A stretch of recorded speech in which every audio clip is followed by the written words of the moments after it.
How's it going, yo? You guys are tuned into the Panda Hour here on KROJ 101.5 FM with your boy Jose the Panda. We have Daniel Molina. What's up? Shout out Moji. We got Josie in the studio.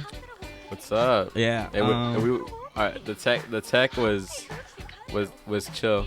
It's just that I was bugging out. Mama was looking up if tuna sandwiches from Subway are real. I want to show the YouTube real quick. Yeah, show YouTube. It was mid. Because Panda told me he had some today. So let me go to. There we go. Subway tuna is made with flaked tuna, mayo, and freshly baked bread. You can customize it with vegetable cheeses and sauces. First of all, I love tuna melts. I love tuna melts. I'm gonna be the first one to admit that. But look, Reddit. Hey, what should I get on my tuna sandwich? Oh yeah, what does Reddit say? Let's see what Reddit says. You want to know my order before we go into Reddit? Yeah, let's go. I get jalapeno cheddar bread with tuna and provolone, and I get lettuce, tomatoes, green bell peppers, onions, some mayo, mustard, and chipotle sauce, and salt and pepper. Bam, that's my sandwich right there. It's pretty fire. Right? Get it elaborate with your with your sandwiches. You toast it? Yeah, I toast it too. Yeah. That sounds okay. Yeah, it's pretty. I would eat it if I was hungry. Hell yeah. Let's check out what Reddit. Actually, wait, let's introduce our guest. Yeah, so we have a good gentleman here. I've known him for a while. He's been in and out of the Valley Views team. But he's what would you consider like your like in your resume of like things you DJ'd for? I host events. Cool. I do private events. Yeah. One's going right now, no? I do, actually. I've recently been afforded a residency at Shadow Grove Brewing. Nice. Oh, nice. It's fun. Yeah. Yeah. We have the one and only Norm here. From It's Near Mint Collective. Near Mint Collective. Yeah, Near Mint Collective. That's my baby. Yep. Yeah, I didn't want to mess that up. No, you're good. You're good. Near Mint Collective. Yeah, it's a bit of a mouthful. But it's kind of clever, because the fact that you guys are playing vinyls. Yeah. And it's like near mint, Right. Like that's where the term comes from. Correct. Can you explain that to me? Because I'm okay. So near mint is in the world of record collecting, trading, selling, buying. There's grades to records. It starts at poor, right? Those are really bad records. It goes from poor to good to very good plus to near mint to mint. And I have a philosophy with records. Every record I buy, I play. I listen to it, right? Because it's somebody's someone's art, right? It's someone's passion. They put blood, sweat, and tears into their music, and when I collect a record, I play it. So a mint record ideally is a record that's never been opened or played. It's sealed in the cellophane. Yeah. That's mint, right? Okay. A near mint record is a record that's been played, but is also very well taken care of. Nice. And that's where near mint comes from. Yeah, I think it's so clever the way you named it like that. Yeah, man. Thank you. Do you ever have some records that are super scratched up but really yeah, dude. I collect a lot of Yeah, bro. I collect a lot of soul. Are you switching stuff right now?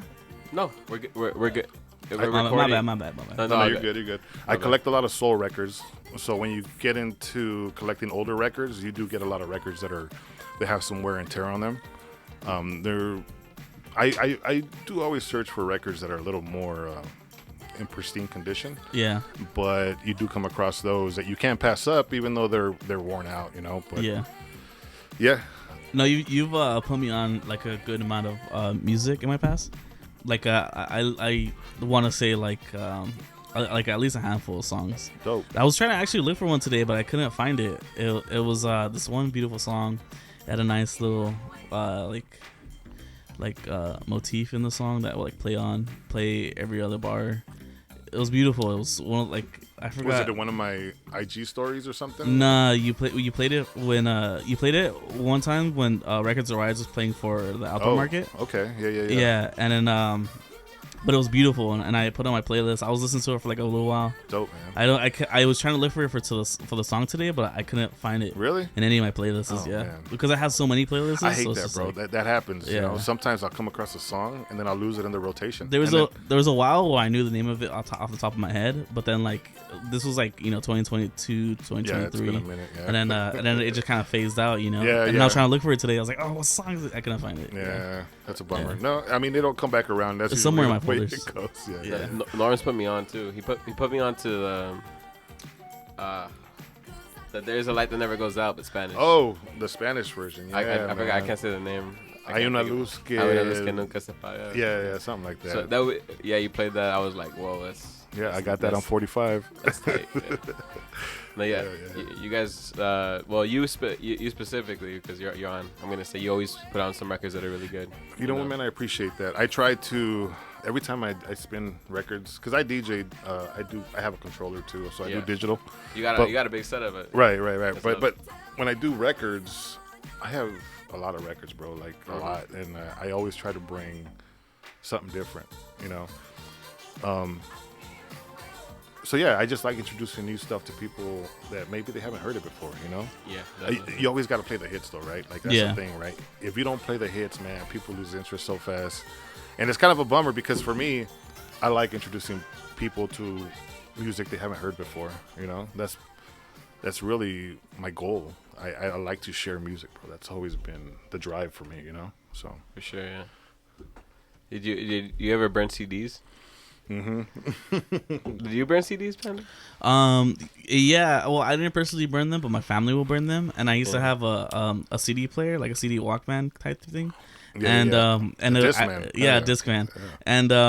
And my family, like, they were like, "Oh, what do you want on your thing?"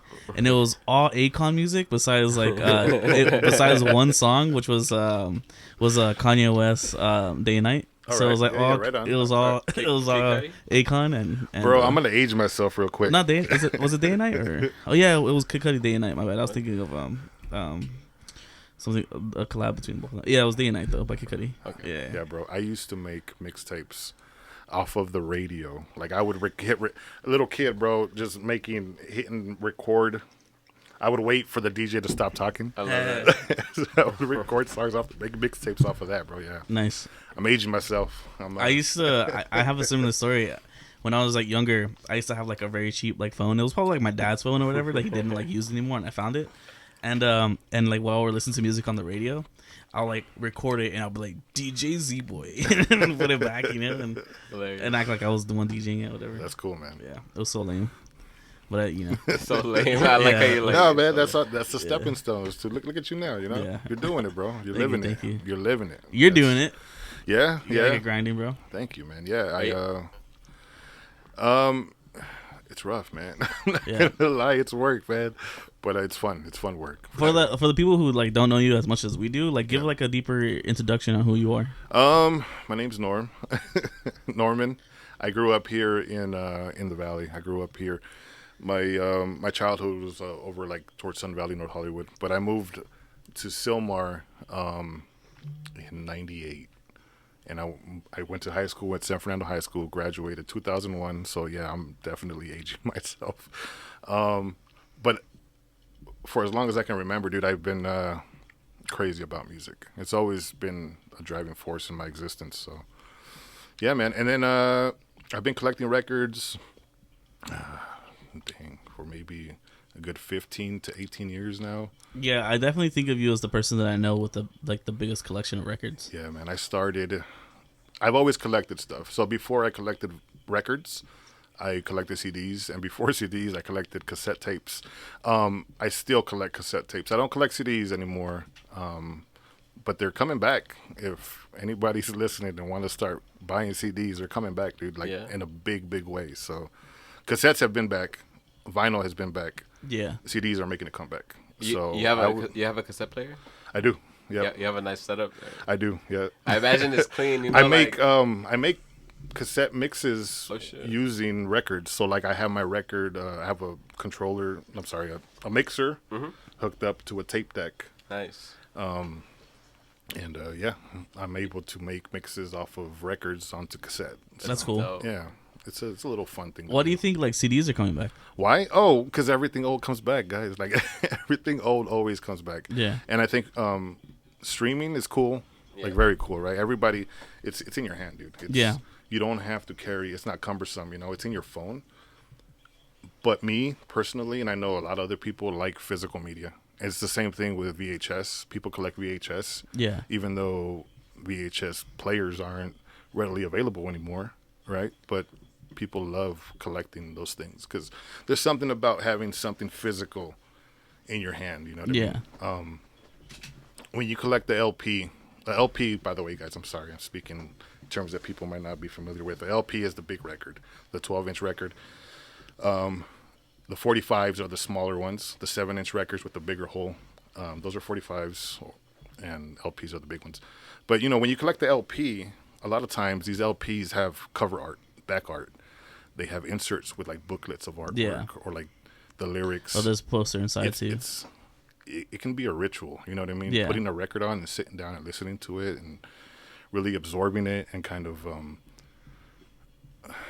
just reading who made this record, made this music. You read it while you listen? A lot of times, yeah. A lot of times it's background noise. I'll put a record on and clean the house or, you know, do other things. But a lot of times I sit there. It's my decompression, dude. Like I'll put a record on and I'll sit and listen to it from beginning to end and just kind of absorb what that person was making or those people were making at that time, you know? Because it's someone's art, dude. Like they put a lot of time and effort and love into that, you know? You just appreciate it. Yeah, it was like the whole like universe at one point. There's just like all these like 12 songs, you know what? Yeah, man. What, you know, how do I make them better? Yeah. Like it's very inspirational, dude. What's one that takes you deep? Like a record that just takes you somewhere else? There's so many, bro. That's a hard question. Can you give us one that maybe a lot of people know, and then one that a lot maybe of people know, and maybe one that people might not know about? I'm gonna or either or whatever. All right, I'm gonna say something. It might sound a little bad, but I'm a bit of a music snob. So, like I'm not a snob, dude. I have peculiar taste. I like certain things. That's not to say I don't like pop music. I do, but for me, there's a composer called Misha Panteloff. I believe he's Danish, and he makes a lot of. He does a wide range of music. Sorry, should I look this up? Yeah, look him up, man. Misha Panteloff. How do I spell that? MISHF. No, I'm sorry. MISHA. There he is, right there. Misha Panteloff. That dude. Misha. I believe he's out of the country. Let me see. And he does instrumental music. He does a lot of funk music. Is there a song that I should put on right now? Yeah, Days as Echoes Past. That's probably my favorite one of him. By him. Yep, there it is. He found it right away. We'll pull up some info and maybe talk about him. This is Sunday morning music, bro. I make myself a cup of coffee. I put this record on, and it always puts me in a good space for the day. Like it's a beautiful song. It's long. It is all instrumental. This whole LP is instrumental, but nice. Yeah, man. Yeah. When you go out and perform, like, what's kind of your mentality? Because, like, you know, you're still one of the DJs who like pull out with their like their decks and their vinyls and all that kind of stuff. And I love seeing that. You know, it's so dope. Yeah. So you know? I think every event's different, obviously, right? But it depends where I'm spinning, what the occasion is. If I had it my way, bro, I would play some far out stuff. But like I said, it's every occasion is different. So I cater to my events. I do like spinning soul. Like this, I love this. This is for me though, right? Yeah. Where would I play this? Like, is it, you know what I mean? Probably at a coffee shop. Right, at a coffee shop, right? Yeah. That makes sense. But even then, like, you know, eventually you have to throw in something. I have to throw in something with a little more upbeat, with a bass line. You know, this doesn't have a bass line, bro. This is strings and horns. You know, This is wonderful though. Yeah, it's cool though, right? Like this guy is probably my favorite composer. Like he's on it, bro. He's a really. How'd you come across him? I couldn't tell you. That's cool. Just pull out a vinyl and the photo look cool. No, man. Just digging from a record label. Yeah. That's probably the way I do it. This guy has a bunch of 45s off of a label called Funk Night Records, and they do a wide range of music. It's not just funk. That's just the name of the label, right? But I think I just I happened across one of his 45s, and I was like, "Well, this is dope." And I dug deeper. That's usually the way I go about things. I'll find a record that I like, or I'll hear a song on Spotify, or dude, I'll hear a song in a commercial. You know what I mean? And I'll be like, "Whoa, who wrote that?" That's happened to me a couple times. Yeah, because advertising is a powerful thing, bro. Like they're using music that's earworms. You know what I mean? Yeah. They'll use something that'll catch your attention. I pay attention to it. I'm not the only one. You know what I mean? And I'll research who is this and go from there. And a lot of other artists that I listen to, you know, you go to Spotify, it says, well, if you like this, you might like this. You might like these people. Yeah. So that's another avenue I do. And then I buy a lot of stuff off of Bandcamp because I like to support the artist directly, right? A lot of that revenue goes straight to the artist. Bandcamp, I'm sure, gets a cut. Yeah. But they do Bandcamp Fridays. So if you want to just help the artist entirely, you wait till Bandcamp Friday and you buy their entire collection if you want. You know what I mean? But yeah, I couldn't tell you how I found him exactly. But yeah. I'm thinking it's just off of the record label or listening to somebody else and then spinning off of that, man. Yeah. It's dope. I like it. It's cool, right? It's tranquil. Like I said. It's very vibey. Yeah. It's a vibe, bro. For sure. Yeah. Sunday morning vibes. That's usually what it is for me. So nice.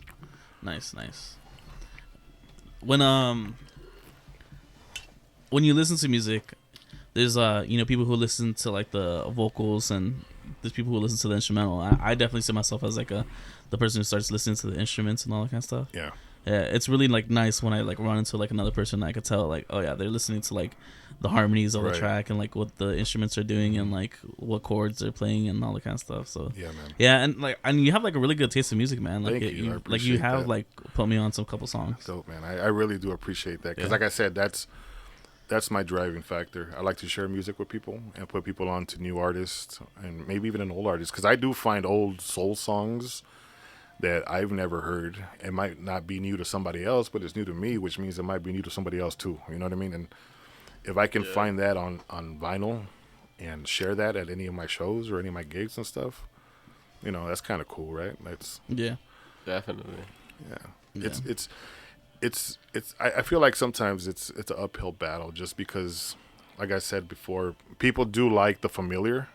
They want to hear the jams, right? They want to hear what makes them comfortable and like the stuff they know. But the trick is this: you always throw in something they don't know in between. So you play a hit, play something new, play a hit. You know what I mean? Do something like that. That usually it pans out pretty good. Usually. Yeah. There's a thing though. Like I've noticed that like when I want to show people like new music. Like I know on their first time listening to it, they're probably not even really listening to it. They're just kind of there like, all right, this is just sound. Yeah. You know, but by like the 11th, 12th time, you know, they start building like a pattern. They start getting comfortable with it. Yeah. And then they're like, oh, this is a pretty good song. And I was like, yo, I showed you this song like 10 times already. You know. They try to show you the song and be like, check out this. Like that too, you know. For sure, man. It's really cool when like stuff like that happens. You know. And that's fine. You know what? I don't mind that because like, it just means they're listening. Yeah, they've caught on, right? They've found something. They found maybe not the exact same thing that you found in that song or that artist, but they found something, right? And that's the goal. You know? Share it. Why not? Yeah.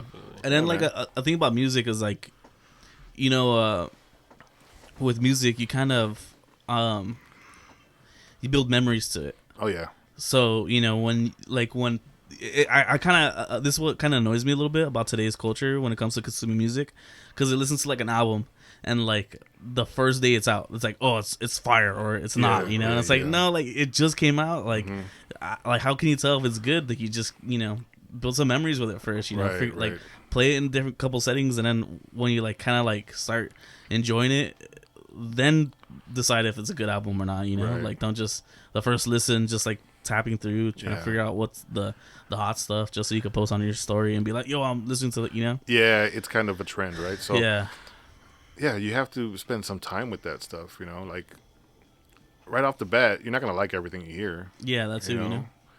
A lot of stuff has to grow on you, and you have to be in the right setting or the right state of mind to enjoy it. So yeah, I feel you on that.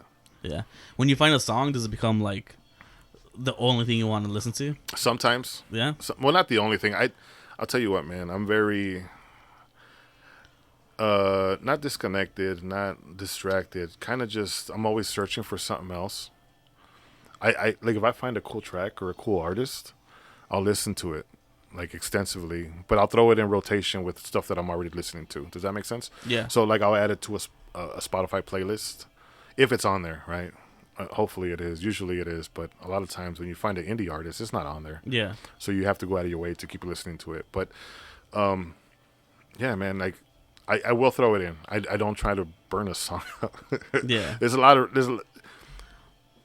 For me, a lot of times listening to the same song over and over, it gets tiresome. Like it's just, I feel that way about a lot of music, to be honest. Like I said, people like the familiar.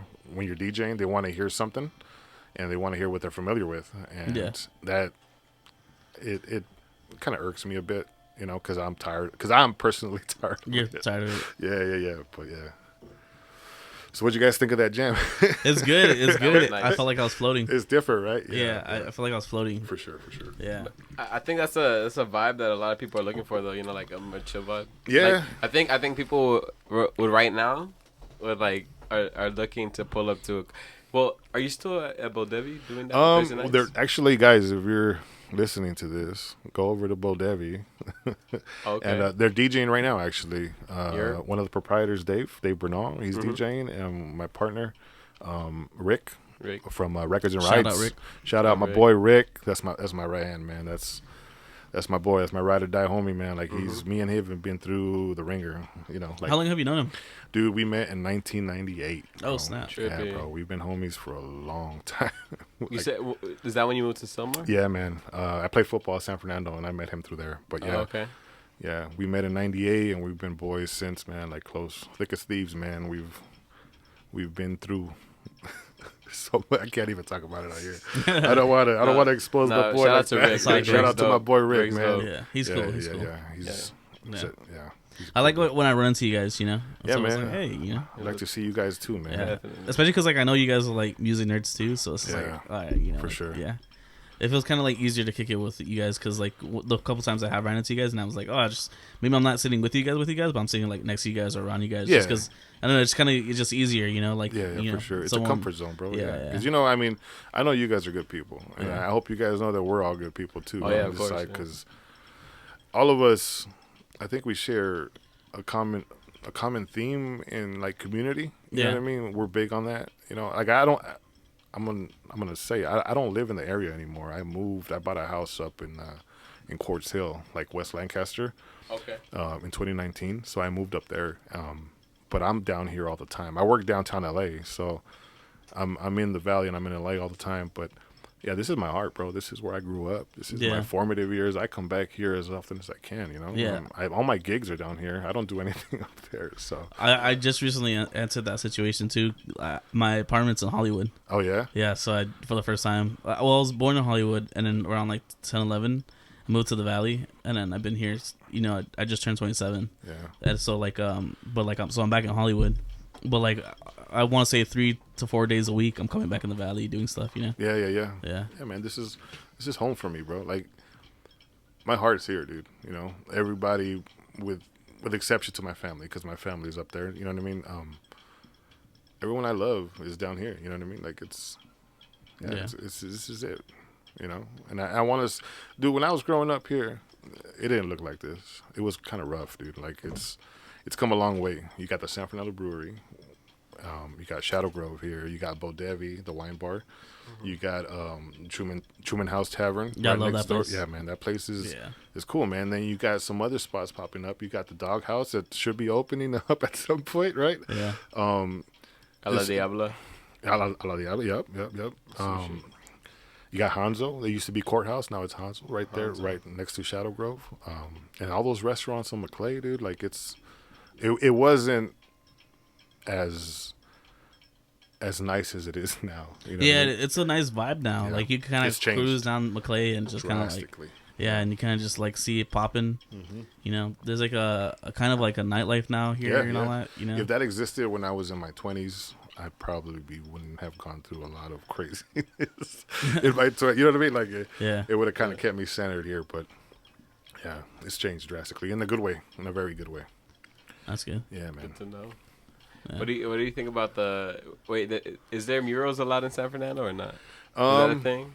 Murals? I keep bringing that up, but honestly, I could get fact checked and probably told I'm wrong. What do you mean murals? Like yeah, like there's no murals here. Like isn't there like a policy against it? Oh, I don't know, man. I've seen some stuff over on coming up McClay. Some of those buildings. I don't remember which building it is. There is a mural over there. We also don't really have like tall buildings to really be like man. like putting up that stuff. Yeah, all the stuff murals are like in Pacoima. They have some Richie Valens stuff there and some Cesar Chavez stuff there too. I think a lot of religious stuff. You know, you think there is like a thing against like murals here? I think. Well, like look, like I love San Fernando. It's a cool vibe, but it'd be dope to see like a couple murals like along the way, you know, I definitely like, you know, like agree, respectful stuff, you know, like stuff that fits like the history of the city. Yeah, but that's just me. Like I like murals, you know, but maybe I think I heard that there was something against murals, like really? or like a policy. But I could be. Somebody should fact check me. I should fact check myself. I got a computer. No, you're good, man. Let me look that up. ChatGPT. ChatGPT. We're gonna have to pull up one Thursday though, Norm. Yeah, man, come through. So we DJ there Thursdays. Not every Thursday. Every other Thursday. Memo's ChatGPT in this, by the way, y'all. Every other Thursday. Our friendly friend. Every other Thursday. At Bo Devi, wine and espresso bar. We DJ there. I haven't even tried any of the wines. No. Oh no, man. I'm not a wine drinker, crazy, bro. Oh, no? I like wine. It makes me wild, bro. No, it just gives me a headache. Yeah. I drink beer, liquor. You see, I see you with a tie on your head and all that. Yeah. Why is that a stereotype? I see people like on movies when they get like there's a wild night. There's always a guy with a tie around his head. You know what I mean? Yeah. It's the businessman cutting loose. You know what I'm talking about? You know what I'm talking about? Like what? Whenever in the movies, there's a guy like. I thought you meant you literally seen somebody like. Nah, in like a movie, whenever like there's like a wild night, the next day there's always a guy with like a tie around his forehead. Like a headband. What is that? You know. It's a trope. That's funny. Yeah, it does look silly. Yeah. You know. Nah, but a lampshade on your head. Well, Debbie's cool. But Debbie's cool. Yeah, it's a cool spot, man. It's a different vibe for sure. It's laid back, very welcoming. It's like honestly, it's like you're chilling in someone's living room. Yes. You know what I mean? Like for real, right? Like someone's kitchen, someone's living room, just hanging out. I like working out of there. Yeah. So you go there to study and to work and stuff. Yeah. My girlfriend and I go to work a lot. That's cool, man. And we went out there with Panda last week. Oh yeah, we were chilling there. We were chilling. Yeah. We rolled deep. We rolled like 10 people deep. Oh yeah, it was hilarious. Not even, bro. Like 12, 13. Yeah, man. Support small business, man. Hit up Bo Devi. Yeah. Hit up 1984. Hit up Truman House Tavern. Yeah, man. I love Diabla. A good quarter of my clothes is Shadow Grove, San Fernando Brewery. Yeah. Hit them all up, man, and give them a couple bucks. Just buy a beer, hang out. You know what I mean? It's nothing is too expensive here. No, it's not. Yeah. The Tommy's right there. Tommy's Burgers. Yeah, Tommy's. Cash only though. Cash only. Tommy's. I call it Tommy's. It's basically the abs. So yeah. There's a Game Tower. I love Game Tower. I've never been in there. No? We got our PSPs there. Yeah. Really? I love it. Yeah. I got a PSP there, and I traded it for Nintendo Switch. I'm gonna go in there and trade it again for another console. He's seen the consoles right now. I'm like trading up, you know? Oh yeah. What are you gonna get? What are you looking for? A PS5? Well, I have the Switch Lite. Okay. So it's like the. That's personal. the one you can't dock, right? Yeah, you can't dock. Yeah. And then my girlfriend, she's been getting into playing Mario Kart. Oh. So I want to get like an actual Switch, so we could like. Nah, you're gonna get that. So Wii. we could dock it. So we could play on TV together. That's cool. You're gonna get that Wii. When she comes over. It's the Wii. The Wii. The Wii. You gotta clip that one. Back to the notes. Where we at? You're good, man. Naturally. Yeah. No, I'm happy to have you here, man. I'm really happy to be here, guys. Yeah. I really am. Thank you guys and I reached for you out me. like pretty far in advance too. Yeah, like, man. You hit me up a while ago. Yeah. And I was like, the date was coming up, and I was like, man, I don't know if he wants me. Oh yeah. I should probably like do like a later like a mid check-in. I know like 2 weeks before. Yeah, so because I set up. Well, last week I was so focused on like the filming and stuff. I probably should have hit you up last week, but I hit you up this week. Yeah, for sure. On Sunday and then Monday. No, I put it in my calendar, bro. We're good. Cool. Yeah, I try to like in the beginning of each month. I'm kind of like figuring out next month, you know. So like that's kind of how I keep it going forward. Because I hit you up in like December, January, right? Yeah, something like that. Yeah. Yeah. That's cool, man. Yeah. Book everybody, man. Get everybody in here. I would love to, you know, just keep people having conversations, you know. figuring out what people are about. Can we come through one day and DJ on a Thursday? Yeah, absolutely. You got records? What do you got? I got a USB. You got a USB. We do records on Thursday usually. Okay, for sure. It's been rare occasions when we have done controllers. I do have records, but they're super basic ones. That's all right. Like I have K-Tronada. Chronic, K-Tronada. Yeah, K-Tronada, right? That's cool, man. I have some Daft Punk stuff. That's dope. Yeah, bring it, dude. Seriously, bring it. He has a cool collection. Like I really like your collection, like, cause it's like pretty cool stuff, like Tribe Called Quest. Oh yeah, like, some Tribe Called Quest. Oh, dude, can we put on some Tribe while we're talking? Let's put. I was listening to Tribe driving over here. Let's put on. Put me on. Oh no, let's put on a hit, bro. Check the rhyme. Put on Check the Rhyme. Let's vibe to that for a minute. This is dope. I love Tribe, man. Music is good. Yeah, man. It's so good. Check the rhyme, y'all. Hey, I always respected that Panda played Tribe Called Quest during parties. Oh yeah, I like throw it on. Yeah, yeah, that's cool. Yeah, because there's like a window when I used to play like a bunch of open format sets. Yeah, which like hip hop, reggaeton, pop, cumbias, and all that kind of stuff. And hip hop, trap, and I'll always throw in like some old school, hip hop, and Tribe was always in there. Tribe, it's a must, dude. Listen to this. This is it's so groovy. Yeah. Come on, man. Yeah.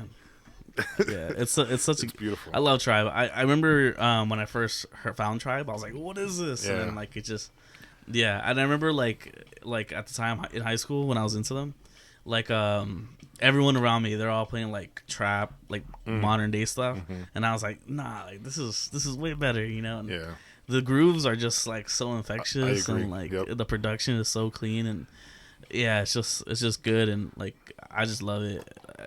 All of like Tribe's like discography is pretty good. Even like their current stuff, like the most recent projects they had to put out. Yeah, there's bangers in those albums too. Yeah, I dig it. One of my favorites for sure. Yeah. I just did a Digital Planet remix. A Diggable Planet. Is it Diggable? Well, Digital Planet. Digital Planet. It's Cool Like That remix. Oh yeah. Okay, yeah. Yeah, I'll play it after that. Play that, dude. Hell yeah. Yeah, I'll play it after. But I should probably send it. I updated it on my computer. I don't know what version I have right now. Give me a second. What does the crowd usually like to hear on Thursdays? What are we looking like? Anything really. We do have a tendency to play a lot like R&B and Nice. like hip hop and but like I said, I like to take something a little different. So most of the time when I spin on Thursdays, I do take soul, but like modern soul. I guess they call it soldies, but a little more upbeat. Two-step. Okay. Modern soul mixed in with like indie. See, I don't even know. It's like independent artists, dude, that are making this hybrid sound of soul and psychedelic, and I can give you artist names all day if you want, but yeah, honestly, like the format isn't set, so you can really roll up and play whatever you want, as long as it fits that space, right? Because the vibe. Yeah, you're not gonna roll up in there and play some thrash or some hardcore. You know what I mean? Yeah, it's just not the vibe there. You got to roll up and just bring something comfortable for people to vibe to. It's the vibe essentially, right?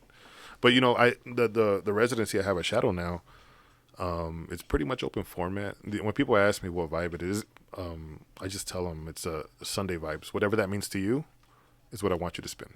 You know what I mean? Because everybody interprets that any way they want to. I don't want to limit people to a genre or a sound. So we've been filming at this place called Heaven Studios. We were renting out the back room, and we're starting like a because we put up these videos, these interviews on our YouTube every Monday. So we're filming today. This video will come out on Monday. And then so like Momo and I were talking, and he was getting into like live streaming and like kind of getting like a live performance out and all that kind of stuff. And I was like, oh yeah, like we have to be more like we have to be a radio, we have to like like kind of put more like stuff out there than just the conversations, Right. So then we started we only did it once before, and then this is the second time we did it, and we're kind of like fine tuning it better, but we're calling it the after hour set. And yeah, so with my EP, there's me playing a set, and I'm getting like different DJs to like come play for it. And the biggest thing what I want them to do is like don't like tailor for like the people inside the building or whatever. Like just play what you want to play. That's dope. Like because I like don't try to please me. Don't try to like please like anyone. Like literally play the set that you want to play here, and then we'll put it on our YouTube and dope, get it out there. Because I want I want people to like start like expressing themselves. Like just in any way they can. Mm-hmm. Yeah. That's cool, man. Yeah, that's kind of the same philosophy I have with my residency at Shadow. It's called the Sunday Hangover. Nice. Yeah. Because that's what Sundays are for, right? Sundays are for oldies and Sundays are for hangovers. But yeah, dude. Yeah, I just tell them Sunday vibes, whatever that means to you. I'm giving everybody 30 minutes. We just did it this past Sunday, actually. So I give everybody 30-minute sets. Play whatever you want. It's cool. It's a cool vibe, man. That's cool. We ran late. We ran until 9 p.m., I think. I had some killers on that lineup, bro. Everybody did wonderful. And it's open to everybody, guys. If you're listening, if you're interested, DM me on Near Mint Collective, and I'll put you on the roster. You want to shout out some of the DJs that you be DJing with? Oh, yeah, man. I mean, do I give them their IG handle or whatever you? I was just gonna be like, oh, shout out this DJ. But if you want to give IG handles, like, I mean, yeah, it's well, that's kind of the way I advertise everybody, sure. because we all communicate through IG, and I had who'd I have up top? Up top was Natalie Boo, the homie Natalie. She came through, played some soul and some funk. Okay. My brother Rick, he jumped on. Mm-hmm. That's the Rickness 54 on IG. I had Danny Tasco come on later on, I think Danny, have you guys are familiar with Danny? Danny Tasco? No. Dude's a beast, man. He is a killer DJ. I had the homie Jesse come through. He goes by Boogie Down DJ, and that guy's another beast. I had Millhouse come through, another beast. I had the homie David, Dees Valley 818 come through. Man, I'm telling you, it's just killers, bro. Everybody that came through did wonderful. And I also had the Peligroso Social Club family come through. Caesar, Soy Poser on Instagram. And El Mode, Alex's girl. She spun some records. The homie Alfie, he goes by One Wax Addict on Instagram. One Wax Addict. Yeah, man. That's cool. Yeah, dude. The homie Alfie, he's cool, man. Like, you know what he does? He collects autographs. Oh, yeah? Yeah. He'll roll up at shows and bug celebrities for their autographs, bro. Yeah. He has them like Pokemon cards. Like, yeah, man. It's cool. Yeah. So, I got Jamie Foxx 2013, 2014, and 2015. Yeah, dude. I had so many people come through. Like, this past event, I didn't even spin, bro. I know. I was about to ask to be close. I didn't spin. No. I didn't spin at all. I did early. Before we even started. It was a sound check, Yeah, it was essentially a sound check because I needed to get my feeling. I was like, man, I'm not even spinning. I want to play some records. So yeah, I jumped on early, like super early. There was nobody there. I was just playing for myself. But yeah, it seems like. But that's fine. That was so the Near Mint Collective, bro. The whole goal was to give these people a platform. Anybody, whether you're a record enthusiast, an amateur DJ, a pro DJ, if you just want to try it out, I'm cool with it. Come through. You're part of the collective. That's everybody. You know what I mean? Yeah. And that was the idea when I started doing this. I wanted to give these people, everybody, a platform to share their music. Yeah. That was the idea. So. Yeah. That's awesome. Should we? Wait. What's up? You got something coming out? Oh yeah. I have an EP coming out tomorrow. The Panda Beat EP. The fans chose it. The homies, the porters chose the name. That's dope. I didn't know what to call it, so I just kind of put like 3 random things I came up with, and then let like a poll pick, and then they chose the Panda Beat EP. Yeah, that sounds dope. I'm like, all right, cool. I rock with it, And then yeah, these songs, there's stuff I made in between my last album and before me getting my apartment. There's just like a couple of tracks that I just personally enjoy a lot, and I just want them to exist out in the universe, So it comes out tomorrow. Also, I have a set that comes out tomorrow. That's gonna be on the Panda Hour YouTube. Momo Productions, the Panda Hour Productions, Heaven Studios. All original set. My first ever, so I'm excited. I've been listening to that set nonstop. Yeah. It was a good set. Yeah, it was really good. Yeah. It was a great set. Yeah. So, check it out, y'all. We're gonna play some songs, and then we'll be back in a little bit. Why don't you play one of your songs? Yeah, I was gonna play the remix. Oh, yeah. Okay. Do it. But I appreciate you guys. You guys are tuned into the Panda Hour here on KROJ 101.5 FM. We got Norms, we got Jamomo, Moji, Panda. We'll be back in a little bit. How many nicknames you got, bro? Just one. We'll be back, y'all. You guys are tuned into the Panda Hour here on KROJ 101.5 FM. We got your boy Jose the Panda. What? We got Jamomo. What? We got Norms, Moji, DLC. Oh snap! Yeah, it's a good vibe in here today. Yeah, man. I'm feeling good. I'm not gonna lie, I was a bit nervous. Oh yeah, coming in. Well, just because I didn't really give you much information to like go off of. You didn't feel me on anything, bro. It's I'm all sorry, good. Man. No, you're good. You're good. I'm not complaining. I'm happy to be here. Yeah, like I said, bro. Like we kind of just talk music, you know. Yeah, that's cool. We just have like an open conversation. I could talk music all day, bro. Yeah, all day. It's one of my favorite conversations. To talk about. Yeah. When you're DJing and you're trying to pick your next track, like, what's like your mental process when it comes to that? Oh, that's a tough question. Usually, I have a rough idea of where I'm going, and obviously, you got to feel the crowd out, right? So, I try to make set lists on either Spotify or write it down in my notes, and kind of, all right, I want to do this, I want to play this, I want to play this, right? But it doesn't always pan out that way. Sometimes reading the room, you need to either bring it up or bring it down. Yeah. And kind of figure that out. So yeah, that's a tough question. Find the energy of the room. Yeah, man. Reading the room is rough, man. It's hard because not everybody is. Maybe you're vibing to something, but you read the room and not everybody is feeling what you're doing. Yeah. So you need to audible in that moment. Yeah.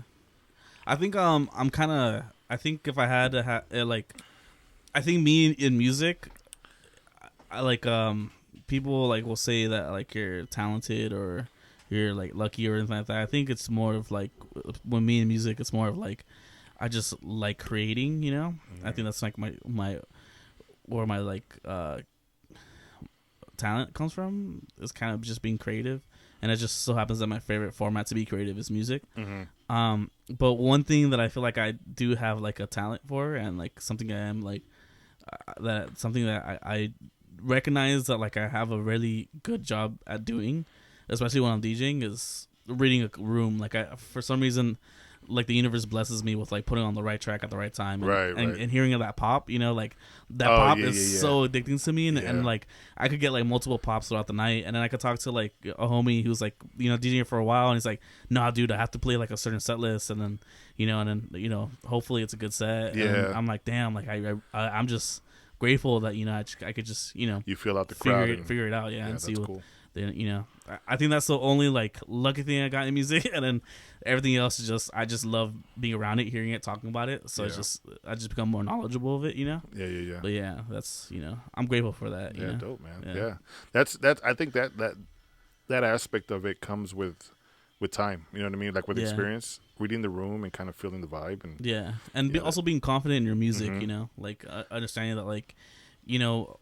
I think like a lot of times as a DJ, you kind of get put to play at certain spaces because they like trust your taste in music, you know, and they trust your input, and you know, and when you're reading a room and you're playing the tracks that you like, and that's a big thing, you have to like these tracks, you know. Yeah. If you put on a song that you hate, they can feel that, you know. Oh yeah, so for sure. If you have a song that you're so excited to transition into, and you can tell the room's gonna love it, you know, when you finally cross into it and that pop happens, like it's just, for me, it's the most addictive thing on earth. And can I ask you something? In your controller, do you use any software like stems or anything to like?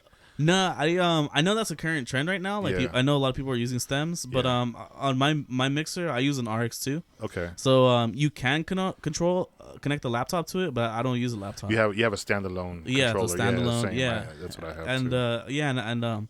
You know, I just play and, you know, just rock with the EQs, you know. Yeah. I think like mixing with EQs, it just sounds like so much more. Yeah.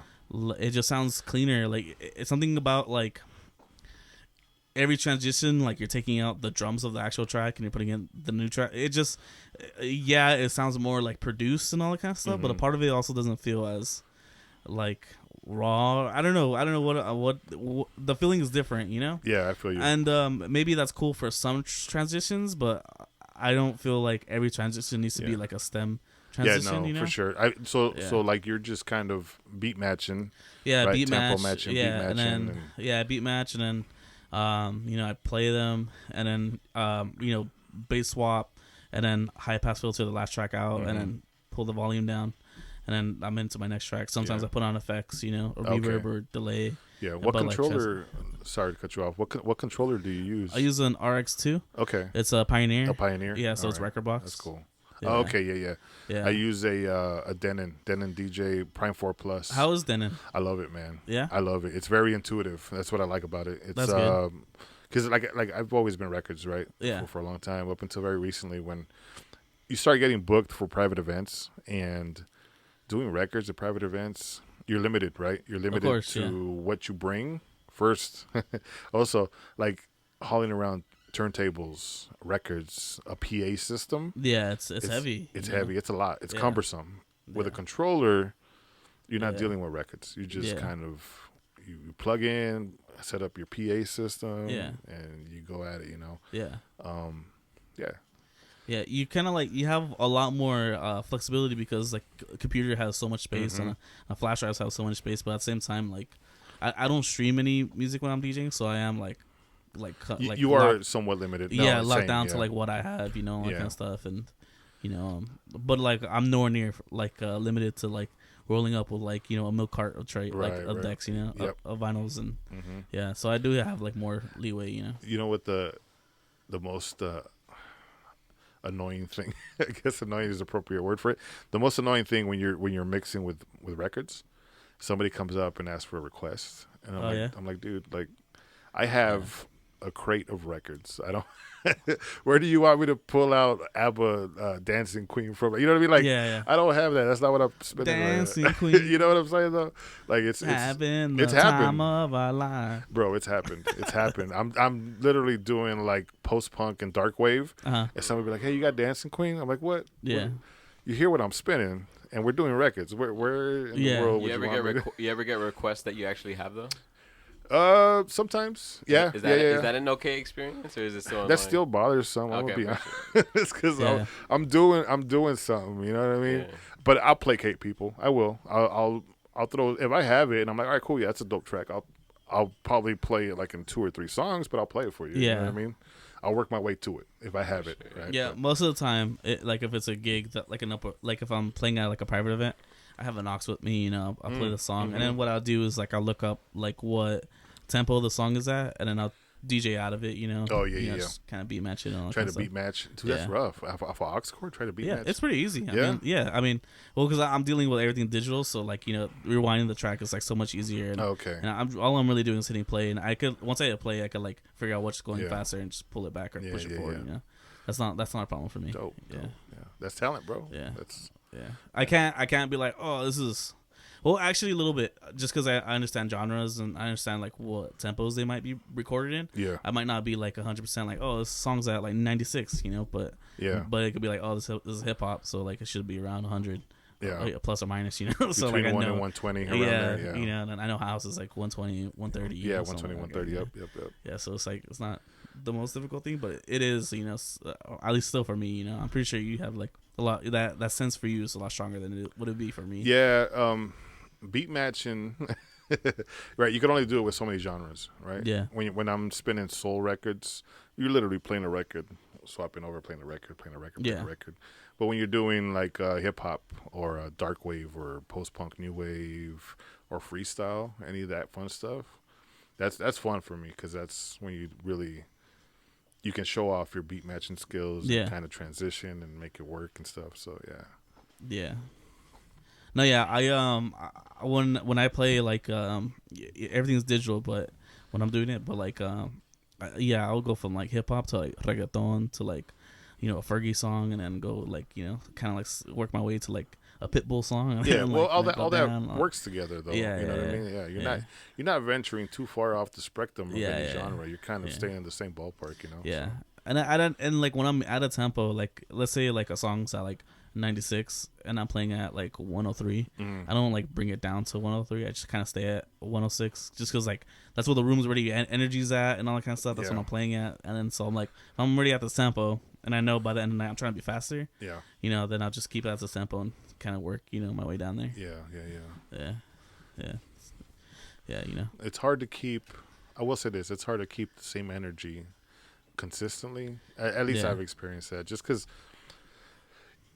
a lot of times when you change the tempo of a song, it sounds different. It doesn't sound like you want it to sound. You know what I mean? If you got to pick up the pace of a song, that usually flies. But if you're bringing it down, it kind of messes the song up a little bit. Yeah. Oh, especially for vinyls, because like you know, or at least for me, it's all digital, so I get to, you know, like lock the key of the song, and then play with it. But yeah, I didn't think about that for vinyl. Yeah. It's not a thought that I. Some turntables have a key lock. Oh yeah. Yeah, some do. Not all of them. My turntables. How do they pull that off? Would you know? I have no idea, brother. That's interesting. But you can. I've seen turntables that do have a key lock. Yeah. So you can raise the tempo, but the key will stay the same. That's cool. Yeah. That's cool. That's really cool, actually. Yeah. Yeah. I wonder when did that come out? Like when they started doing that for like actual vinyls. I'm not sure, man. That's really interesting. Like and cool. There has to be like some digital aspect of it. Yeah, for sure. Yeah. I have I do love analog though, because like at my pad I have an 8-channel analog mixer. Okay. And it's like from the 90s, and like I run my whole my whole studio PA system through it, and I love it. And then when I record mics, I record through the mixer and all that kind of stuff, and it adds this like texture of like warmth to it that like when I'm recording, it just sounds so beautiful, you know. Yeah. I used to love recording through the mixer, right? And then my homie who'll come over, Sergio Santa Valle, and he's like he wouldn't really understand it completely, so he'll just connect straight into the interface. I'm like, bro, you're passing by like such a beautiful strip of like, you know, of just analog, you know, like trickery, you know, like it just the texture of the sounds, like it just like even if you have all the cues straight and all you're doing is just using it as like a input, and like I had it set up where the input and you push the output and it gets sent to the interface. Just that alone, like, is adding texture to it that just like just makes it sound different than everyone else who's just connecting it to the interface, you know. Right. And then but he would like get confused and he would just connect it straight into the interface. He's like, yeah, this is a lot quicker, you know. And I'm like, dude, you're like, you know, it's cool, you know. We're still recording the vocals, but you know, yeah. What's your favorite piece of equipment that you have? Oh, probably my turntables, man. Yeah, man. I love them. You know what? It was a steal when I bought them. I bought two AT 1240s. That's Audio Technica 1240s, and a Vestex mixer for $800. And I bought it from a DJ that was just done with them. And if you know anything about those or any of that equipment, that mixer alone is about $600-700, and those turntables are about $600-700 a piece. So I really came up on that. Yeah, you did. Yeah, man. So yeah, I still use them. Actually, those are the turntables I use for my events. You know. Yeah. So you don't have like a setup at home that you use? I do. Yep, I do. I practice at home, obviously, right? Yeah. But yeah, I have my table set up. What do you have at home? The same thing. Actually, I use the same tables, dude. I don't have a second set. I'm working on that. Yeah, I just those tables are solid, man. I don't have a second set either.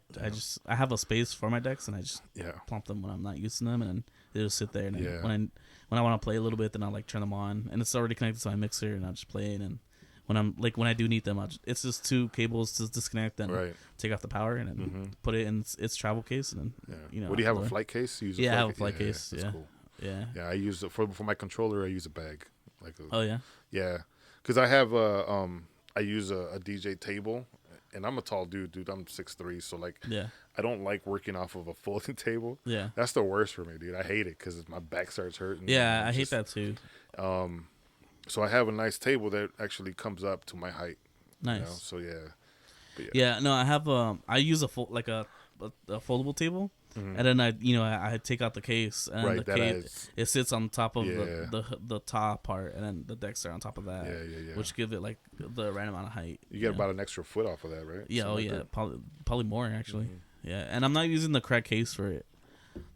Oh, really? Yeah, I used to have the Pioneer DDJ 1000 case. Okay. I mean, the controller, and I had the case for it, and it had like a laptop stand, and then when I left my old team, I let them keep the decks, and because I was planning to buy the RX2, and I got the RX2 for a steal too, like normally like 2,300, and I got it for 1,500. Oh, that's a steal. Yeah, the guy was just like, yeah, I don't use it. I have like an SB3 that I use, and I was like, what?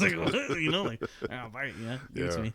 And I bought them, and I use them, and it's about the same size as a DDJ 1000. It's just you don't have to connect the laptop. You can, but you don't have to. And then, so like, I just got a knife and I chipped away at like the foam and all that kind of stuff to make it fit in there and all. Just make it fit. Yeah, I don't need a new case. I'll make this one fit. Yeah. For sure. The only thing that doesn't like align correctly is that I don't have access to like the quarter inch headphone. Oh, when it's sitting in the case. Yeah, I just have the headphone. I mean, you can like you kind of like push it a little bit. Yeah, just get in there. You don't want to damage that cable though. Yeah, that's my biggest fear. I hate that because my headphones has a cable that disconnects off of the headphones. I'm always scared, man, because those things are cheap. Well, when I DJ, especially because I wear the Panda mask. Yeah. I use in-ear monitors. Oh, really? Yeah. So and then like buds. Yeah, I don't have them on me, but there's like in-ear monitors. They're not like regular like like headphones. Casual music listening. They're like Shure SB like something headphones. Oh, dope, man. Yeah. And I've had them for like 5-6 years now, 4 or 5 years actually. And I feel like just now I'm starting to hit like the threshold of them. Like I just been like, because I've been beating them through so much, and when we were recording at the Heaven Studios, I was at the point where it's like, I feel like I was kind of like, I started noticing that like I was trying to get them to be a little bit louder, but like the room was so loud that I couldn't get them as loud as I needed to be anymore. Wow. And they're a single driver. And like up to this moment, I haven't needed them to get as loud as I needed them. And this is the first time I was like, really? Yeah. And I was trying to push them, and it was the first time I ever noticed distortion. Oh, and I was like, oh snap! So upgrade. Probably get like a 2 driver, like in-ear monitors, and they sound really clean. The input it's like a actual like a foam where it's like like ear protections where you have to like roll it and put it in your ear. Yeah. That's what the actual bud's made out of. So it like sits in your ear, it wraps around your ear. So it's noise canceling essentially. Yeah, right? So you can't really hear what's going on inside. You hear what's inside. It's like what what most musicians will use when they're performing on stage. Right. Okay. That kind of stuff. And then I'll connect it into the aux of my decks. And then I can put the Panda mouse on top of that. Yeah, that makes sense. Yeah. I never thought about that. You do wear the Panda head, so that makes sense. Yeah. Yeah, that's cool. I love the Panda mask, dude. Yeah. It's beautiful. How did you come about wearing that? Is that something that what inspired you to like get be a panda and all? Yeah, man. So in middle school I used to play Xbox a lot, and I had a friend. His name was Eric. He used to have a girly gamer tag. And it was Cuddle Bears like 1000, something like that, man. Or 3000. And we used to play Call of Duty, and I thought it was funny that like a girly gamer tag was killing all these people. So I wanted a girly gamer tag too. I was like Sleeping Pandas 217, and then and then when I reached high school, and I was putting on my music, at the time I was going by DJ Z-Boy 0.5, because I had the skate crew, and then also because I had the necklace, and I thought they were cool. So, but then eventually I was like, I'm not gonna be a boy forever. I don't want to, So the DJ Z man. Yeah. So I was like, that's not bad. That has a good ring to it. Nah, I was like, that's lame, And then eventually I was like, oh, like what should I put my music as? And the only other name I had was my Xbox gamer tag, which was Sleeping Panda. So I started putting on my music as Sleeping Panda. That's dope, man. Hey. Yeah. And then and I was putting on music under Sleeping Panda throughout like high school up till I was like 21. And then in 21, like I noticed like the circles I was in, no one was calling me Sleeping Panda. They were like, oh, we're gonna cook it with Jose, and they're like, oh, which Jose are you kicking it with? The Panda. And then I was like, oh, that's what they're calling me, Okay. So I changed my name to Jose the Panda. That's dope. Yeah, and then man, rock with it. And then there was a period where people were like, I get like that's your name. I don't see the Panda, So eventually I had to like, where'd you get that helmet from? I got it custom made. Really? Yeah. There's someone making custom Yeah, someone makes like custom rave masks out there. Oh, okay, yeah, that makes sense. And I just told them what I was looking. I showed them like what I was making, and it was like so like garbage. You know, it was, like, what was it? sad. Paper mache or something? No, like I found like this ball. I think I got it from like my neighborhood.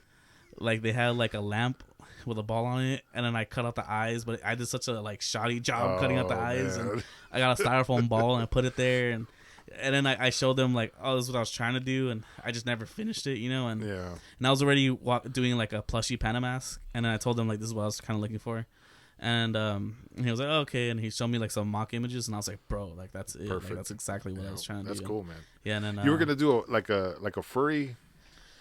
I did have a furry one for a little bit. Yeah, that's crazy. Yeah, I have that must be rough to wear though. Oh yeah, the furry one was terrible because I could only see out of one eye at a time. Yeah, so like it was just garbage, you know. You were DJing blind.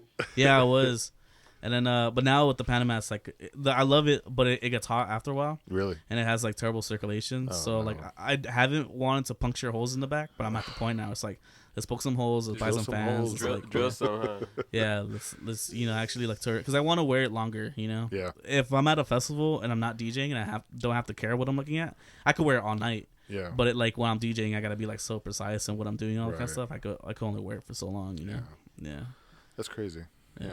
I never thought about. So I take it off a lot during my sets, you know. Really? Yeah, and I kind of feel guilty a little bit when I take it off because I know people enjoy seeing it. Yeah. You know, and I love wearing it too. Like it's literally like, you know, my face, you know. Yeah, no, so, you know what? Yeah. That's cool though, man. Like you should rock it like for a little bit in the beginning. You know, make it your entrance like a wrestler or something. Yeah. You know what I mean? Like you rock it to come in, and then you just take it off, and then it's you. You know what I mean? Yeah. Like. No, I do that. Like I mean, Mama, you see how like I put it on healthy amount. Beginning, and then like. When he plays his originals. Yeah, whenever I want to put a song that I like, this is like a current song that I'm putting out right now or whatever, I'll put it on and I'll transition to the current song that I really want. Because I know whenever I put it on, people are like, more than when I'm not having the mask on, people are pulling out the phones, you know? Gotcha. Like, oh, that's Panda. Yeah, so. Yeah. So they're like, where did Panda go after you take it off? They're like, no. Yeah. Put the camera away. The Panda's gone. Yeah. So. Like, but I want to wear it longer, you know? It's definitely a goal of mine to like figure it out. And because it gets so foggy eventually. And then like, yeah, it's just. Eventually, I just see like a hue of like lights from the controller and all that kind of stuff. Yeah, it gets all fogged up. Yeah, and I take it off. So it's humid. Yeah, and I take it off and I wear it up. I take it off and I put it upside down so the heat could go up. Oh, you know, and I put it back on and I can see again. You know, it's like living in a fishbowl. It's crazy. Yeah. So there's ways to like get around it, and I'm doing this current method right now, but I want to wear it longer. You know. Yeah, for sure. Yeah. Maybe putting a mini fan in it. Yeah, I want to. I was looking at computer fans the other day. Oh. And all that kind of stuff. Yeah, just like put it in there. Not get your hair caught in it. That's exactly what I was thinking, bro. If I have to go grab your head. That's exactly what I was thinking, bro. Because I let my hair grow out a little bit and I cut it, and then, but like right now my hair's pretty long, you know. Yeah. That gets trapped in there. I'm like, oh. You're gonna have to wear a shiesty. Yeah, you know. That'd be pretty cool. Yeah. You get you like a yellow. Pink shiesty or something, you know. Nah, I just wear like a black one. A black and white one. Black and white one, yeah. Cool. A panda shiesty underneath there. A shiesty with panda ears on. No, I'll get one with like spirals or something like that, so it looks kind of like cool, you know. That'd be cool. Yeah. And then like on the neck, at least it looks like you know, like a stripe or whatever, or like a checker pattern or something. Yeah, for sure. Yeah, there's ways to do it. In all full honesty, well, the Panda mask actually got really like cracked and damaged and all that kind of stuff, and then last year, before my album came out, I was like, I gotta like treat her with some love, and I just like for like several paychecks, I just threw all my money towards it, and like I bought like supplies to like fix her and like bring it, and I repainted it and all that kind of stuff. She looks beautiful now. Dope. Yeah, she looks flawless right now. You could still like kind of see the battle damages on her, you know, but like but for the most part, she looks so much better. That's cool. Yeah. So yeah. So like I definitely gave her the attention that she needed to like look good again, but it's like, okay, now I gotta bring it to the next level. And now I have like I just have a box for it right now that I have like fabric in it that I put in it, because before I was just throw it in my car, you know, and just drive, you know, and then like stuff moves around and it gets squashed, you know. But like now I keep it in a box in my front seat, you know, and all that kind of stuff. For sure. Just trying to like do better, take care of it, you know. Yeah. That's cool, man. Yeah, I was always curious about the Panda mask, and then I've never asked you about that before. Yeah, that's cool. That's what's up. I dig it. Thank you. What time is it right now? Hey, you gotta confess to the people though. What's up? That you ate Subway tuna. I did eat Subway tuna. You gotta tell the people though how it tasted. I ate Subway. It was good. Oh, we talked about it at the beginning, huh? Yeah. Oh, my bad. I just wanted to make sure we didn't. My was trying to put me on the spot. I want to make sure. Hey, let them know, bro. Let them know you ate some Subway. Nah, man. Nothing wrong with Subway tuna. Yeah. Nah, I'm just. Yeah, because I was pulling up. I was pulling up, and I was like, "Oh, I haven't." Like the last thing I ate was breakfast, and I was like, "I want to eat something real quick." And you know, I got a 6-inch. Remember when you ate the when you ate the spicy chicken sandwich? Okay. One time I was like, from where? Wait, from where? Right here, from Crispy's. Okay. At Circle K. Yeah. And it's cool. It's good. I'm not gonna judge because I actually ate the chicken there. It's pretty good. But at the time, I was like, Crispy Crunch. Yeah, Crispy Crunch right here. Yeah. Across the street here. Yeah. So I called him. I was like, "Hey man, we gotta go to Papa Juan's. I want to take you to get some seafood." Man. And he's like, "Oh, I just bought a chicken sandwich." And I was like, "Nah, man, you gotta throw the chicken sandwich away. You put it away for later, because we gotta go to Papa Juan's right now. It's not a choice. It's like I'm calling you to go." And he's like, all right. And then he just met me there. He saved it for later. Oh, you saved it. Okay. Oh my God, he heated it up. And he heated it up so long it turned into a rock. No, I didn't heat it up. Is that why it was a rock? Yeah, that's why it was a rock. It's like I went back in my car because we went to Papa Juan's, and then we had a gig after that. And then after the gig, I was like, "Bro, I'm hungry again." And then so I was like, "Oh, let me eat the sandwich, because it's been sitting there." But I got to it, and it was a brick. Like it was like the perfect thing to punt. Like just it was terrible. Turned into a hockey puck. Yeah, that's funny, man. It was funny. Yeah. Gas station chicken, bro. I mean, it's good though. I'll go get a 3-piece right now. Well, their actual chicken is decent, right? It's good. I don't know about the sandwiches. I mean, I don't know how. Obviously, it don't last very long. There is that chicken sandwich is for the moment. You gotta you gotta eat it right then and there. But a lot of fast foods like that. You know? No, for sure. There's like a window to eat it before it becomes dog food. Absolutely. Yep. Scrappy. Yeah. Shout Scrappy. So we have a segment that we normally do. Sure. It's called Chat GPT Asked. So AI, bro. Yeah. So we filtered. We asked Chat GPT a couple questions, and the Chat GPT has a couple questions for you. Okay. Okay. And just on it, answer it as you would, Yeah, for sure. Chat GPT asked, "Do you remember your first gig and how'd it go?" My first gig, like my one I booked and got paid for. What you would consider your first gig? Oh man, so my partner, my brother, my Rick from Records and Rides, the proprietor of Records and Rides, he used to do these events called. He still does them, the Record and Rides events, and then he does another event called the Vinyl Throwdown at the San Fernando Brewery. I don't remember which one it was. It was one of those two, and this was years ago, man, when I first started collecting records. And when I first started, I would collect soul, right? That was a big thing for me, but I wasn't spinning soul in public. I was doing more garage and surf songs, like indie garage and indie surf and stuff. Yeah, I love that stuff, man. That's the big part of my collection too. So yeah, it was at the San Fernando Brewery that I can remember. This is like the first time I jumped on turntables in public. You know what I mean? So that when you're doing that kind of stuff, you're not really beat matching or anything. You're kind of just playing a record and trying to fade it out and play the next record on the other table and stuff like that. So that's probably the first time at the San Fernando Brewery during the Records and Rides event where I jumped on some turntables in public. But yeah, that was probably it. That's what you consider your first one. That's pretty good. Well, yeah, that's where I started, like, this journey of, like, doing it in public spaces, you know what I mean? Because I would do it in my room and stuff for myself and nobody else, just kind of messing around with turntables and stuff. Were you nervous? Like, a little bit, yeah.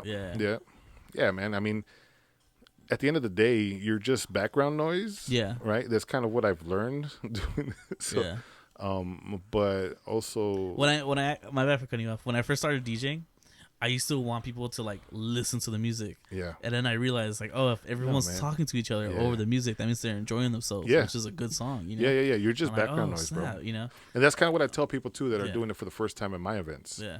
I'm like, dude, don't be nervous. You're literally background noise. No one's looking at you. No one's paying attention.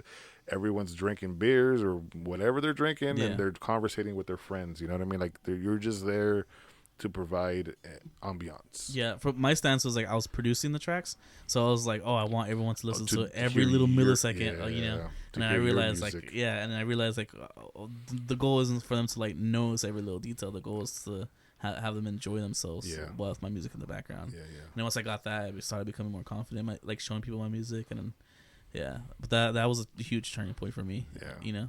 I think when you realize that, Yeah. you kind of learn to just be comfortable with it. You know? Yeah. Chat GPT. That was a really like nice and in depth answer. That was pretty nice. I like that. For sure, man. I feel like I learned a little bit about you. Chat GPT asked, "Who are your biggest influence in the DJ world?" Ooh, I don't really have an influence in the DJ world, bro. That's a good question. I've never really thought about it because I don't really. See, you're gonna have your own style. That's probably. See, here's the thing. I don't even consider myself a DJ a lot. Like that term DJ for me is something relatively new for myself. Okay. Right? Because I've always just been a record collector and a record enthusiast, you know, and like I don't mind the term DJ. I like it, right? But I don't know, man. There's some dudes on Instagram that I follow. There's a dude, I forget his name.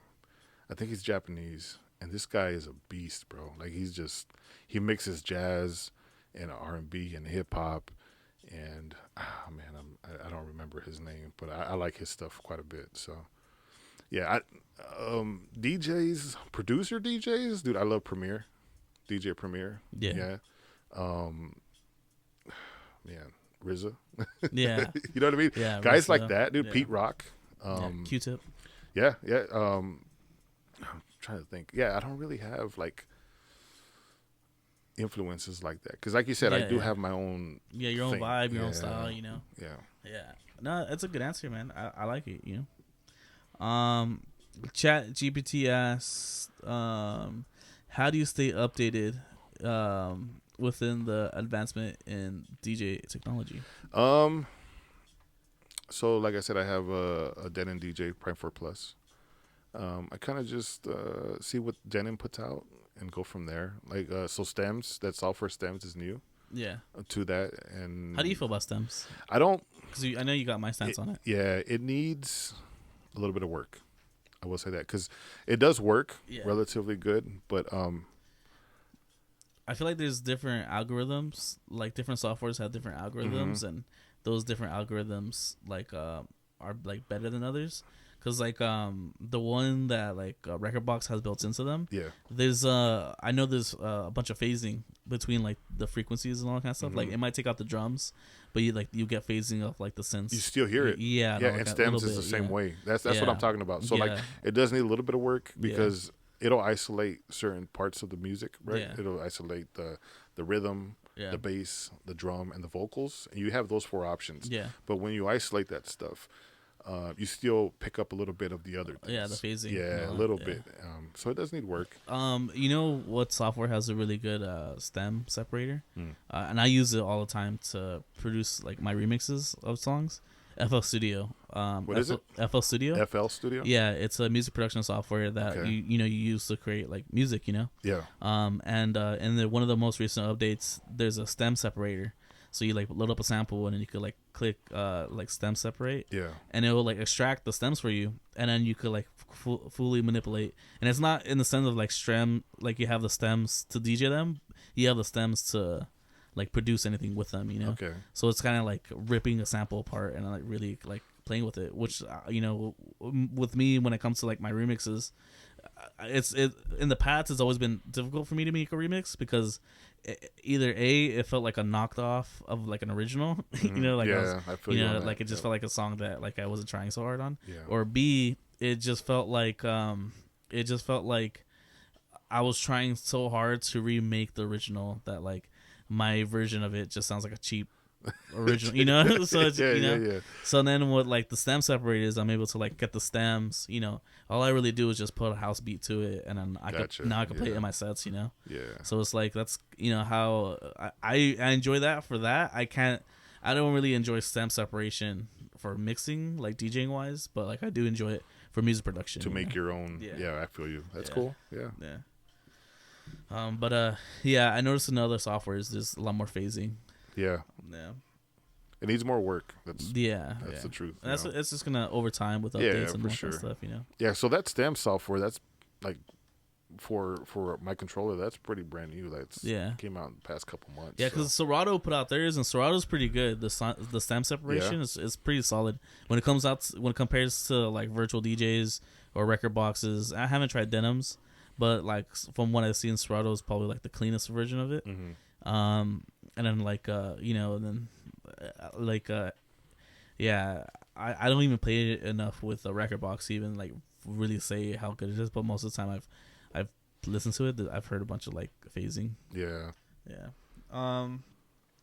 Chat GPT asked, what has been the most significant milestone in your music career? Wow. So far, just I guess getting this residency at Shadow Grove, because that's kind of what I wanted. I wanted a location that was welcoming to me. Yeah, for Shadow Grove is like a really cool spot. Yeah, it's a cool spot. I love it there, man. It's intimate. They're hard seltzers. Oh, you like the seltzer? Yeah. I'm a hazy guy. I love their hazy, man. Nice. But all their beers are fantastic, guys. Go hit up Shadow Grove, drink some beers, drink some seltzer. It's good. But yeah, just getting that residency, being asked to come back every month. By the way, guys, we do it every fourth Sunday of each month. It's called the Sunday Hangover. So, yeah. All right, let's do Did it just pass this Sunday? Yeah, actually it was this past weekend, this Sunday. So the next one will be February 23rd. Okay. My roster for that is pretty stacked already too, by the way. So I have some killers coming through. Nice. So yeah. Cool. We're gonna do 2 more questions and we'll wrap up the show after that. Yeah, man. But Chat GPT asked, I just lost it. Where did it go? It changed it right now. Yeah, I just ChatGPT works on paper. All right. Because I kind of based it on the conversation. I'm like, oh, this is a good next one after that. Yeah. Oh, Chat GPT asked, how do you balance your personal life and music life? Oh man, I burn the candle at both ends most of the time, to be honest. I relate to that. Yeah, man. It's all consuming, but I do try to. I've kind of this year, 2025. I've decided to set boundaries for myself as far as like saying yes to everything that comes my way. Because, man, in the past it's been rough. Like I'll overcommit to things. You know what I mean? And I have a big commitment issue. Like I just. I'll say yes, and then it's not until months down the line, and I'm like, man, I shouldn't have said yes to that. Yeah. But so this year I'm kind of I'm setting boundaries for myself, man. Like I do have goals that I want to achieve, and I'm gonna follow through with that. But in the past I've always burned the candle at both ends, dude. I'm tired, man. I'm tired all the time. Always tired, bro. And this is the question that we always end the show with. But ChatGPT asks, what advice would you give to someone looking to start collecting vinyls? Just do it, or don't do it because it's expensive. Yeah, no. If you have a passion for it, man, just do it. But here's the thing. You know what? Better than that, buy what you like. Don't worry about what other people are into. If you like a record, if you like an artist, if you like a song, go get it. Because ultimately it's for you and nobody else. You're the one that's paying the money. You're the one that's listening to this stuff, right? If you want to share it with people at shows or events or gigs or whatever, cool, man. But like, if you want to collect what you like. That's what I do. I have one of my only vinyls in here. Which one, bro? Oh, the Pink Floyd one? Yeah. That's a dope record. I love it. That was like anniversary copy. I got that with you, Pink. Yeah, I think so. What's your favorite track on that, the LP? On that one, that's such a good one. But if I had to choose one, I think maybe Time. Time is dope. Because I was gonna say Time. I resonate with lyrics a lot, man. and like those lyrics are just like it's true. Like if you taking away the moments that make up a dull day, come on, man. And Like you just realize 10 years are down the line. Yeah, like man. I'm starting to. We're almost coming on 10 years of graduating high school. You know, so like it's like getting closer and closer. And I'm like, damn, like I feel like it was so like not long ago, and I was just like, because I went to the Marines right after I graduated high school. I was like in that period of being like, damn, I'm about to go to boot camp. Yeah. And after that, like now I'm here, and I'm like, man, I wonder how everybody else feels. And everybody else feels the same. Time just doesn't stop. I think we all go through that. Just you know keeps what I mean? going. That's a universal feeling. I think just the moment of time slipping by. It's inevitable. It hits all of us, and it just is what it is. And those lyrics to that track is killer, man. Like it hits hard. Money is another one that I like off of that LP. Breathe is good. Breathe is good. I think the underrated one in that one is got to be either Great Gig in the Sky or Eclipse. That record, that LP is legendary for a reason. You know what I mean? Like that LP, every track on that LP is killer. And I wonder how many copies of that LP has been sold throughout the years, man. That's millions. It's got to be, right? It's wild. Yeah, it's a dope record. We got to go Final Hunt it again, Panda. Yeah. Where do you guys go? I go to a CD trader. Okay, yeah, that's a cool spot. That's my favorite place. Yeah. They got a lot of stuff there. Yeah. I I always find like. Where's the secret spot? Oh man, the secret spot. You can tell us how. I can't tell. I'll tell you later. Okay. No, for real though. Look, so I recently started a new job. Not recently, but like back in August. But before then, I was working for a company that I was traveling all over the country. How would you would have felt if my answer was like Target? I would have been a little disappointed. Okay. Is CD trader a good answer? Yeah, that's fine. Yeah. Look, here's my philosophy is this: shop mom and pop as much as you can. Okay, cool. Support small business always. Yeah, I love CD trader if you can. Support the artist directly if you can. You know what I mean? That's why I shop a lot on Bandcamp, because it goes straight to the artist or the label, right? And that way they can keep making dope music. Whatever you're into, help them out. Yeah. Support them, dude. Like it's. That's real. That's a good philosophy. Small business needs our help, guys. Yeah. Like for real. Hey Panda, how can people support you snap. tonight? Well, my EP tomorrow. comes out tonight, tomorrow. Good segue. Yeah, that was a good one, Mama. Thank you for that layup. Norm threw the alley oop. I didn't dunk it though. Check out my EP, the Panda Beat EP. Yeah. The homies chose the name for it. My little layup. I tried to dunk. The Panda Beat EP. The Panda Beat EP. It comes out Mayana. Also a mix of me DJing all originals. It's gonna be on YouTube Mayana as well. After hours set. Norm, thank you so much for being here today. Welcome, guys. It was Thank nice you guys vibing, for bro. Inviting me, man. This was fun. Momo, I love you. I love you. Man. Do you want to plug any last minute things before? Yeah. Follow me on Instagram, Near Mint Collective. Follow Records and Ride. Follow the social. That's the other homies. Yeah, man. It's, Near Mint Collective. Near Mint Collective, guys. That's Near Mint beautiful _ Collective. And they can catch you 2 weeks from now. Right? Oh, so I am DJing at Shadow again on Valentine's Day. Oh, cool. So I'll be there. That's not my event, but it's Peligroso Social Club. Okay. They're doing a Valentine's Day event at Shadow Grove, and I'll be spinning some post punk and some dark wave. And probably some fun stuff, some dance stuff. Some bloody Valentine's Day. It's stuff? called "Will You Be My Bloody Valentine?" I believe. Yeah, that's what you got. Me and my girlfriend are already going. Yeah, cool. Yeah, and I just found out about it right now. I'll see you, brother. There you go. We'll see you over there. Yes, follow Peligroso Social Club. They put me on all the time too, man. Sure. And I put them on. I love having them come to my events and do their thing too. So yeah. All right, well, Norm. It was fun, man. I appreciate you so much, man. Thank you for being here. This was dope. I'd love to have you back, Yeah, I'd love to come back, man. Whenever you need some conversation. Yeah. And then I was gonna say, if you have anyone that you wanna, if you have anyone that you want us to check out, just DM me, and then for sure. I'll reach out to them. Yeah. Can we go out to a song? Can we put something on? Oh yeah. What's up? Like as an outro? Let's see. What am I into right now? Oh, let's do Café Canela. With either one of their songs, I believe. Dude, it's some dope soul. These guys are out of I believe the Coachella Valley. No way. Café Canela. Yeah. I spent a good amount of time out there a couple years ago. Let's put them on, man. I've been talking to them on Instagram quite a bit, and you should get them out here. If you what can. song? If I Fall, I believe is the name of it. Cafe Canela. Can you find them on there? It's modern soul. It's new soul. There you go. Turn that up. Well, you want a station ID, and then we go out to the song. Yeah. We just speak it right now. You want me to do it? Oh yeah, you want to speak it? Yeah, we just do it. Right. We just want to remind everybody, thank you for listening to us. This has been the Panda Hour on KRJ 101.5 FM, but I do Aline. This has been, again, like we said, 101.5 FM, or on the app, or the live stream. We're at Pueblo de Salud in the city of San Fernando. You were listening to Jose the Panda, myself, Daniel Molina, and our guest, Near Mint Norms. So we're going to go out to some Cafe Canela. What's that song, Norm?